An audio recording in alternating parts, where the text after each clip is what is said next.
Donald Trump decided to hold a press conference today, and the main topic of discussion had to do with his plans to improve business and infrastructure in the US. But of course, reporters also had questions in regard to his opinions on what happened in Charlottesville, Virginia. And his off-the-cuff answers were a little devastating, to say the least. So first, let's get his response on why it took him so long to condemn the white nationalists and the individual who decided to mow down counter-protesters during this rally. Take a look. Now, here's the thing. Excuse me, take it nice and easy. Here's the thing. When I make a statement, I like to be correct. I want the facts. This event just happened. In fact, a lot of the event didn't even happen yet as we were speaking. This event just happened. Before I make a statement, I need the facts. So I don't want to rush into a statement. So making the statement when I made it was excellent. In fact, the young woman who I hear is a fantastic young woman, and it was on NBC, her mother wrote me and said through, I guess, Twitter, social media, the nicest things, and I very much appreciated that. I hear she was a fine, really actually an incredible young woman, but her mother on Twitter thanked me for what I said. And honestly, if the press were not fake, and if it was honest, the press would have said what I said was very nice. Okay, so the notion that Donald Trump waits until he gets all the details before he reacts to something is absolutely ridiculous. You guys know it, everyone knows it, even his supporters know it. There have been numerous instances in the last year alone where he has jumped the gun and decided to identify people as radical Islamic terrorists before any evidence proved that. So I'll give you specific examples. The Quebec mosque shooting, which happened obviously in Quebec, it was carried out by a white guy. It wasn't carried out by Muslims. And Sean Spicer, who at the time was the White House press secretary, an official spokesperson for the White House, made a statement about it during a press conference, and he used it as a way of supporting Donald Trump's Muslim travel ban. Don't believe me? Take a look at the clip.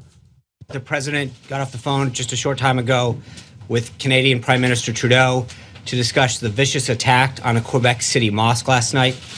This is another senseless act of violence that cannot be tolerated. We condemn this attack in the strongest possible terms. It's a terrible reminder of why we must remain vigilant and why the president is taking steps to be proactive rather than reactive when it comes to our nation's safety and security.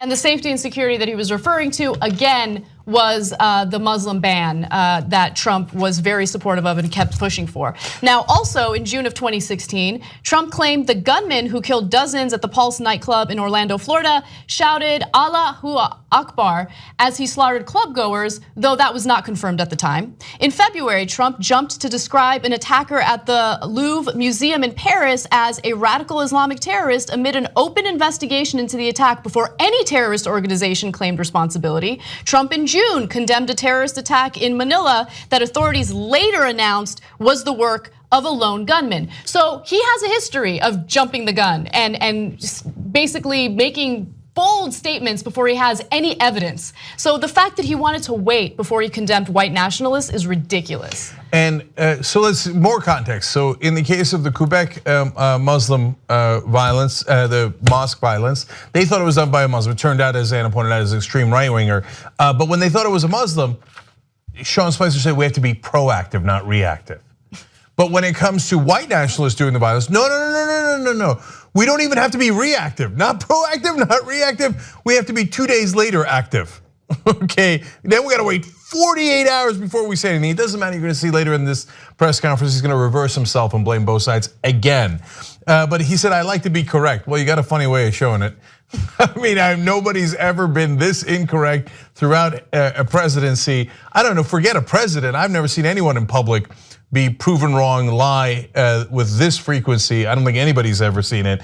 And then he says, well, you know, like my timing, in fact, waiting 2 days before calling out white supremacists was excellent. Was excellent. It was excellent. But that's what he thinks about everything he does. He takes a shit in the morning and he thinks it's excellent. Everything he does is excellent. He refuses to take responsibility for anything, even when he's wrong, even when he's proven wrong, refuses to take responsibility. It's incredible. And the fact that he held this press conference and continuously made excuses for the white supremacists, I mean, it just further reinforces what we already knew. That he doesn't care about what's going on with white supremacy. He wants to focus on one group and one group only, or I should say, multiple groups that aren't white, whether it's Muslims, Mexicans, black people, doesn't matter. As long as it's not white nationalists, he wants to go ahead and criticize them. If you like the Young Turks, you'll love Young Turks membership. tytnetwork.com/join.